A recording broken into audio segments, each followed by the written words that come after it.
Good evening, everyone, and thank you all for being here tonight. My name is Ambria Jennings, and I serve as a senior representative on the Student Nurses Association board this year. It is an honor to introduce our next speaker. Dr. Taylor is a professor here at Mason who teaches the Leadership and Management in Nursing class and Community Health Clinic. Dr. Taylor has been an inspiration to many during this last semester in her lectures, as she always reminds us that we are all destined to be great leaders and that we are the generation of change. Dr. Taylor is also the president and CEO of American Healthcare Professionals, which is a home health and hospice company. So now, please give me a warm welcome to introduce Dr. Clishia Taylor.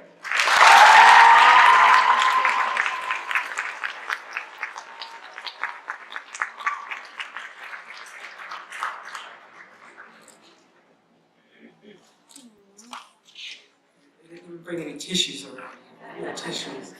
So, oh my goodness. So, good evening. I would like to start out by saying how honored and privileged I am to have been invited to speak at your 2019 pinning ceremony, and I would like to thank each of you. Congratulations to all the family, friends, significant others, and my fellow George Mason colleagues on a job well done. A pinning ceremony is a symbolic welcoming of newly graduate nurses into the nursing profession. Class of 2019, you did it.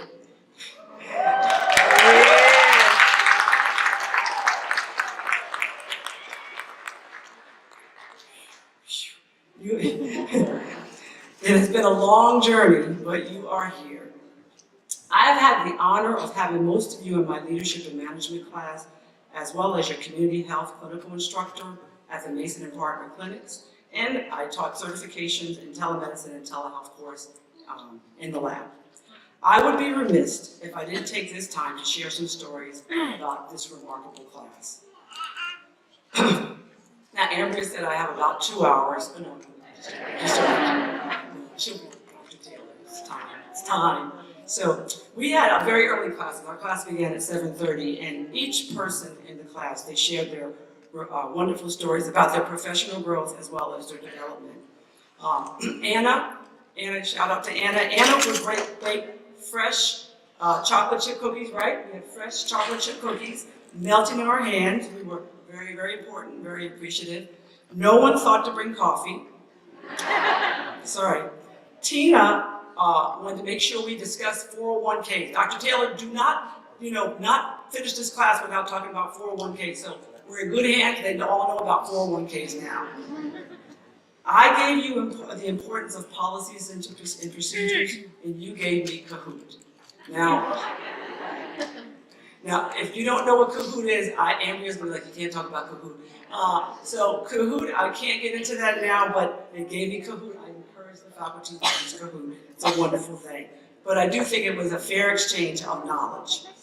So, I would like to share a quote. Florence Nightingale said, "How very little can be done under the spirit of fear." How very little can be done under the spirit of fear. When I think of the attributes of the class of 2019, I think of 5 C's, which are they're collaborators, they're caring, they're compassionate, they're courageous, and they're compelled. You understand what it is to collaborate. You are deeply caring and compassionate. Your courage compels you to not stand idle and watch the world pass you by, but you are a force to be reckoned with.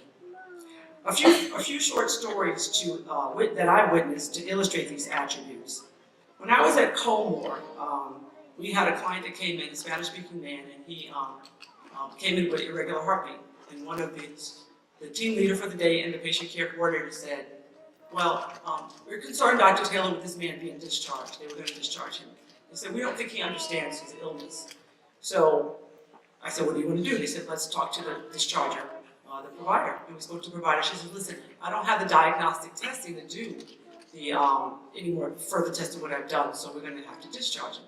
Well, they weren't going to have that. They said, "We need to do more." And I said, "Well, let's bring him back and talk to him." Well, it did turn out he was getting ready to get discharged, and he did not understand his disease, and he did not understand his treatment plan. So as a result, we educated him, and he was very appreciative and very thankful. And as a result of these students, We were able to implement discharge planning and quality improvement protocols so that no one would leave the clinics without first going through a discharge planner and a quality improvement person. And I'm so happy to say that as of today, we've had 100% of our clients that leave these clinics that say they understand their illness and they understand their treatment plan because of these students. Another student, she was in a clinic, a free clinic, and she saw her nursing preceptor acting not in the best interest of her clients, of the clients. These clients don't have a voice, but this student became the voice for those clients. She spoke up about this person. Now, she didn't have to do that. She had 7 weeks, and she was going to get out of that clinic and go to another rotation. But she spoke up and said, this nurse is not doing right by these clients. She became the voice. This is another example of courage. Another team leader had a really busy day in the clinic, and I decided I had to go back and take a computer, and I saw this team leader back there, very busy. Very busy. Normally team leaders in the clinics, they basically delegate responsibilities to other classmates. But in this case, this team leader was in the back and he was sweeping the floor. And he had his dustpan and he was sweeping the whole floor. And I said, Sam, are you gonna sweep the entire MAP clinic? And he said, I want to leave our clinic nice for others.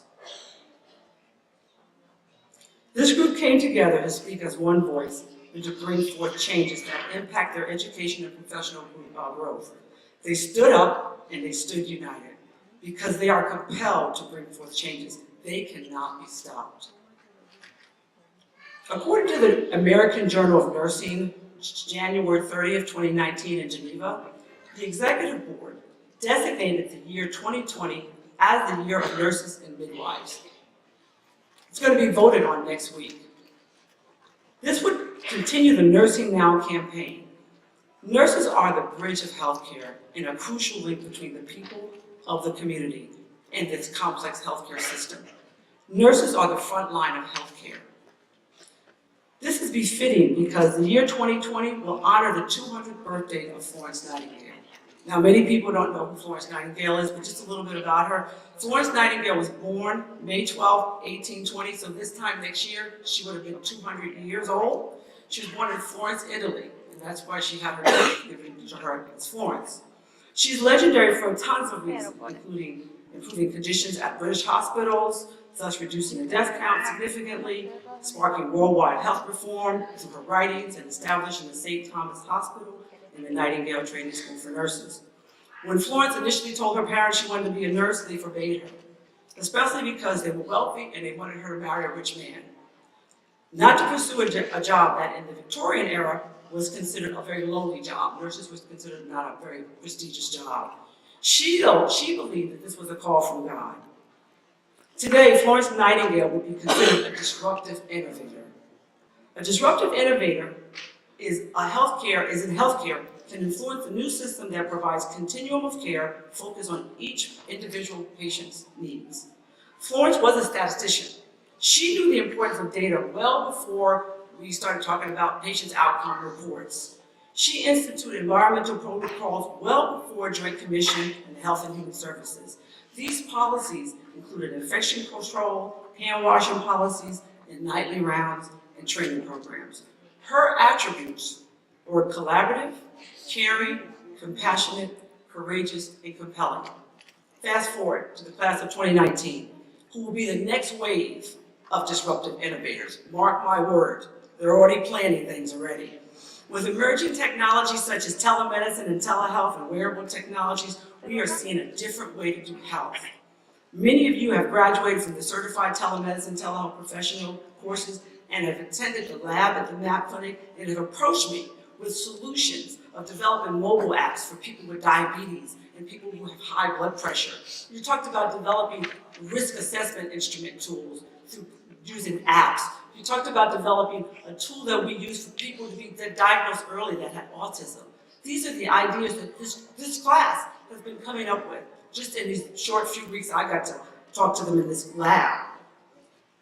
Now, I am not talking to an MIT class of engineers, but I'm talking to a nursing school class of innovators.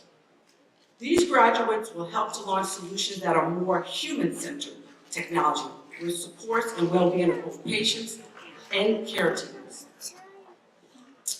But the premise of disruptive innovation isn't about technology itself. Rather, it's about applying the technology in a simpler, more radical way to create a new product or a new environment by using the products that didn't previously exist. We must keep the heart of nursing at the forefront of us always. Florence Nightingale also said, "For the sick, it is important to have the best." May we always remember that. Congratulations to the class of 2019 on your pinning ceremonies, and blessings to you all.